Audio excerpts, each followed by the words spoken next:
Have you gotten one for yourself yet? Not yet. What are you waiting for? Well, very soon, right? Well, yes, he's joining us on the show. Please put your hands together for Athony Dzamefe. He's the CEO of Caveman Watches. CEO, you have to dance. If I try right now, what will happen? I don't want Giovanni to get anything on me. Oh, no, he won't. Don't worry. Giovanni cannot say anything about anybody's dance. He's like the right? worst dancer in the country. Or? Yeah. Anthony, good to see you. You look really dapper. Are you wearing your watch? Shame on me, though. I mean, I have a brand new Caveman watch, and I'm not swearing it, but you can check out my video, and I have some stunning photos with the watch. Yeah. Everything okay? Managing. How did watchmaking start for you? I think it started from just sheer necessity to survive. I think I was just jobless and had to survive. You were jobless? Yeah. Right after what, I resigned from my job from a hotel. I used to work in a hotel. As what? Initially, I was in the marketing department. I think my waywardness got me expelled from the office in the most unique ways, and I ended up at the airport. No, you're not telling us the story properly. Yeah, what did you do? I was very stubborn. I was always breaking every rule and regulations, and I didn't fit in well at all. I didn't do my best. So I got moved to the airport. Okay. You know the people who hold the placards at the airport? Yeah. Yes, I was there for a year holding the placard for the hotel. But I felt like, nah, something had to change. So was that like a form of punishment? It wasn't a punishment, really. I think they just wanted to reposition me because I obviously wasn't very good at what I was doing in the office and breaking every rule. So they moved me to the airport where I hold a placard and wait for the planes to land. How many hours do you have to sometimes hold that? The whole day. I'm usually there with the card. So, you know, hoping to get people who are going to the hotel. Oh, wow. Yeah, so that's what I did for about a year. Okay. And I felt that, nah, I was making 500 cedis a month. How many years ago was this? This was in 2015. 500 cedis? Yeah. I was like the least paid person in the hotel. This is on what, a degree? Yeah, on degree? I was still in school. I hadn't finished my degree anyway. So being me, I mean, I have so much aspirations, and I felt like I was capable of too much to be there holding a placard. So something had to change, and I took the step. Yeah, but making watches is not something that just happens overnight. Is it something that you had dreamt of even before you were working at the hotel? I never even liked watches. So how are you making watches? So, you know, one day I go to work and I'm like, nah, something needs to change. You know, I can't be here making this amount a month. So I took the bold step and I resigned. I tried my hands on other businesses that failed very well. Like? I used to sell jackets, suits like this. Okay. Caveman suits? You know, I didn't have the caveman concept at the time. Then I just, for the first time in my life, wanted to buy a wristwatch. So I walked into a shop and I had 50 cedis, right? And to go and buy a watch? Yes, and the watch was 150 cedis. Okay. So I was like, why is a watch that expensive? Yeah. Common watch. So I left and then I saw somebody selling a watch on social media and I purchased it for 50 cedis. I just put a watch on my wrist, took a picture. Somebody showed interest and came forth and bought it. And I was like, wait, I think I can. You bought a watch to wear and someone bought it off you? Yep. So when I made a little profit on that, it just gave me the idea, like, maybe I could turn this into a business. Oh. So I called a guy back and I bought 2 watches. I sold the 2 and I bought 3. That's when I started selling watches. So from 2015, I was selling watches. A year after, I wanted the next level. So I started learning how to repair watches. So I went into watch repairs after that. I went to Cantamanto, apprenticed for a shoemaker for some time to learn leather crafts. All this while you were still in school? I was still in school, yes. So I could learn how to make watch leather straps. Yeah. So I could make watch leather straps. I was selling watches. I knew a lot about watches inside out. I could break down watches, take the components and form a new watch. Oh, okay. So I was like, wait, maybe I could make my own watch. So I started looking for African watch brands, and I couldn't find any.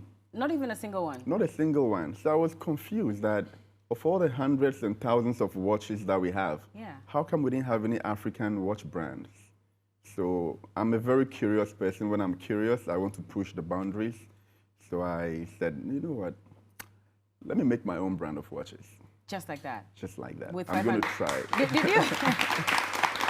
How much did you start your business with? Was it with 500 cedis or a bag of salt? Or what exactly did you need to start this business? Well, so the whole thing started with a 50 cedis, right?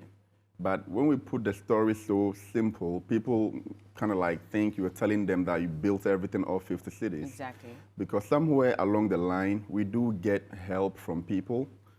We do get investments here and there. I haven't had any huge figure investments before, but friends invest their time, their network. They're all investments. So we've had a lot of help.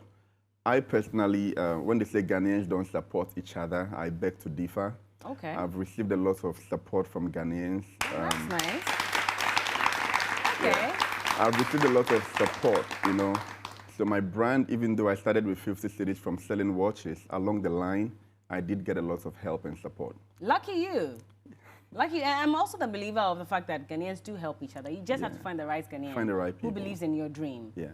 Because they have to buy into your dream to support, right? Yep. And that's the other side of the conversation, because those who have also equally said that Ghanaians don't support have said it's because sometimes they don't even understand what I'm trying to build. Yeah, that's so are them. those Ghanaians also justified for not wanting to support other Ghanaians? I think people want to attribute themselves with something valuable, okay? So you have to create value first. Before they'll jump on? Yeah. So but you didn't have to create value before they jumped on. So I benefited from relationships that were around me. Okay. You know, people who knew me and knew how passionate I was and they believed in what I was doing. Those people happen to be the most important in an entrepreneur's journey. The people who supported you before you made it. Yeah. Because it's easy to be supported when you make it, yeah. right?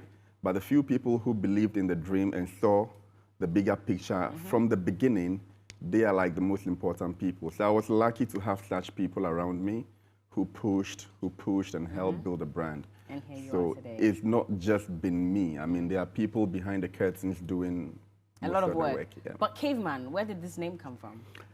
Yeah, so the whole idea is to build a brand that would incorporate the values of handcraft. Okay. So we're building a brand that is reliant solely on handcraft and durability, looking at how cavemen of old built things with their hand. They didn't have the technology we have now, but they've built things like the pyramids and all these things that are really sophisticated now. Yeah. So we're building a brand that would incorporate the value of handcraft, originality, and we believe that Ghana is the origin of humanity, I like to put it. When you go to the Elmina castles, you see the history, the story. We like to call those people who passed through the dungeons as the cavemen. Yeah. You have the whole feeling of the cave. You relate with their struggles. So we are building a brand that will become generational. Okay. Watches that you can pass down to your grandchildren's grandchildren. And you, the original owner, become known as the caveman, the one who passed it down. That's nice. So I got the shock of my life when one day Giovanni walks into the studio wearing a watch, and I saw all kinds of sex positions, you know, on the screen. And I was wondering, who would do this to their watch? Then he mentioned that it was you. Yeah. Where did that idea come from, and why did you want to use... have you seen that watch? Oh, you haven't? All the styles. 69. There's Teabag. Hey, you know their names, No, I Bella. don't.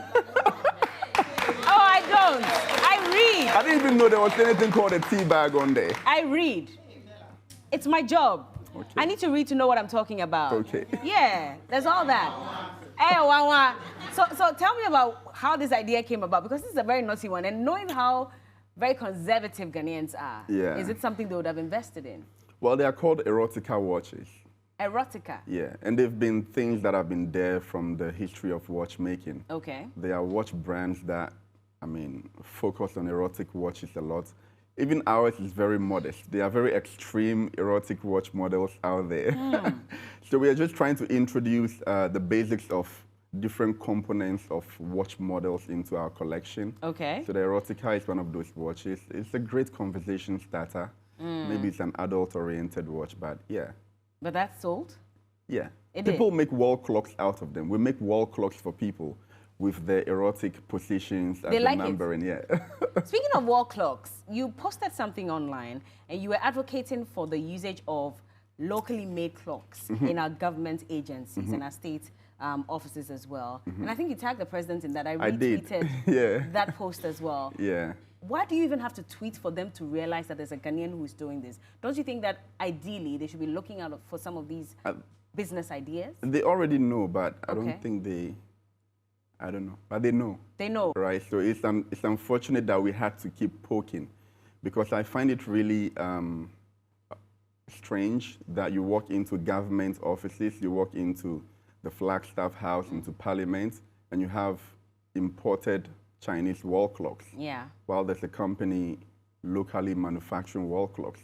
I mean, if the story to create employment was real, then we should be creating employment and having locally manufactured wall clocks in at least the government institution offices, if not every office. So it's unfortunate I had to poke them to, you know. Did they get the message? Nope. Nobody responded? Nobody responded. Huh? Not a single person? No. How? I don't think I was surprised. Oh, you weren't expecting a response? You said something that if the story about creating jobs is real, so that means that you've never believed in statements made by government officials about creating jobs for young people? Well, I think statements made should come with the evidence, the practice, because statements are statements. Yeah. But when they follow through with their actions, it will be clear for everybody to see. So this is an example, a very clear-cut one, that we have an organization, a company here in Ghana for the first time, locally manufacturing watches and wall clocks.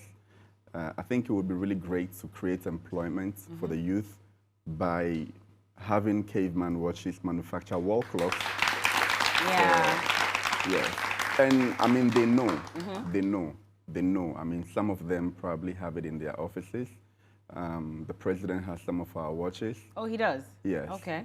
Most ministers have supported us. So, like I said, we've received a lot of support. So, I don't really think I'm entitled to anything. What I deserve or what the company deserves, at the right time, the universe will bring it to you. At the right time. But sometimes you have to keep knocking. That's why there's a whole Bible verse that says, ask and you will receive. You just have to do your part, right? Okay. So I'm doing my part, making sure that we have a very quality product to meet any type of demand. So I do my part. Once in a while, I'll knock on their doors, but if they don't open, you still do you. You still have to keep doing you. How much would it cost me to buy a watch, a Caveman watch? So we have watches ranging from as low as 800 cedis. But you know... Why you say 8? Well, I think... That's NSS Alawa. Well, you know, the thing is, there's a very delicate line between price and quality, right? Okay. Because we know the kind of brand we want to build. We want to build watches that you can pass down generations. It means that we have to focus primarily on quality. So sometimes, not sometimes, we wouldn't compromise on quality to bring the price down. Yeah. Because before I started this, I used to repair all these imported watches, so I know their shortcomings. Most of them were made not with our conditions in mind, with some kind of metals that react differently here. Yeah. So we focus very, very much on the quality of the materials that we use. So instead of bringing the price down, I would rather pray that everybody makes it up in life to achieve one. To be able to buy one. I see. Do you do CSR activities as part of? We are very heavy on that. Okay. Yeah, we are very heavy on that. We have this water campaign that we do. There was a time I was watching a news report and realized that there were these communities that were struggling so much just to get clean water to drink. So when I inquired about the price of drilling a borehole, I felt really bad. How much? At the time, I think it was 15,000 cedis or 16,000 cedis at that time to drill a borehole. One village, one dam. I know. You know, so when I realized the cost of drilling a borehole, I felt really bad because sometimes that's the price of one of our watches, right? Yeah. So I felt that if one of my watches could provide clean water for hundreds of people, then there's a huge imbalance in the world. So I dedicated 1% of all our revenue to drilling boreholes for rural areas, supporting other entrepreneurs with their startup capital. Yeah, and the issue of supporting other startups, I do that mostly out of the pain that I go through, knowing that people or organizations can actually support startups, but they don't. Yeah. Right? They don't. I mean, the kind of capital that some businesses need to succeed is peanuts to some people, but they just won't. So that gives me a lot of pain, and when I'm pained about something, I want to take actions and change it in the smallest way that I can. And you're doing that. Yeah. You're doing that. You're doing that, and it's beautiful to watch. Yeah. And I wish you all the best with your business. Thank you. Can you even count how many watches you have produced? You've been running for what? Since 2015? We'll be turning 5 years in December. Oh, nice. Can you say how many watches you have produced so far? I can say how many watches on average we sell a month. Okay. It could be around 600, 500.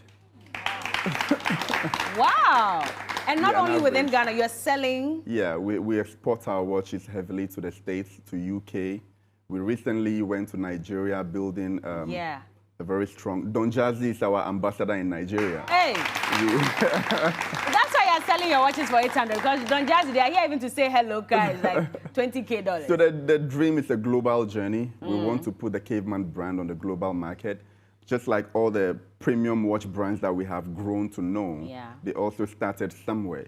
We have also started this, and it's something that will be prideful for all Africans to know that for the first time, there's a premium watch brand on the global market, and it's coming from Africa. Absolutely, and I'm looking forward to it. I have one. I hope you get one soon. Do you have payments plans so that... We can look into that. We can look into that, right? But Anthony, thank you so much for inspiring us, and I wish you the best with your job. Thank you. Anthony Dzamefe, it's been a pleasure having you on the show. Thank you, your suit is really up. You should still sell suits. Maybe you should start making suits as well. What do you say? I think we should collaborate on that. We should. Okay, deal. We're starting the business now. We've signed an MOU.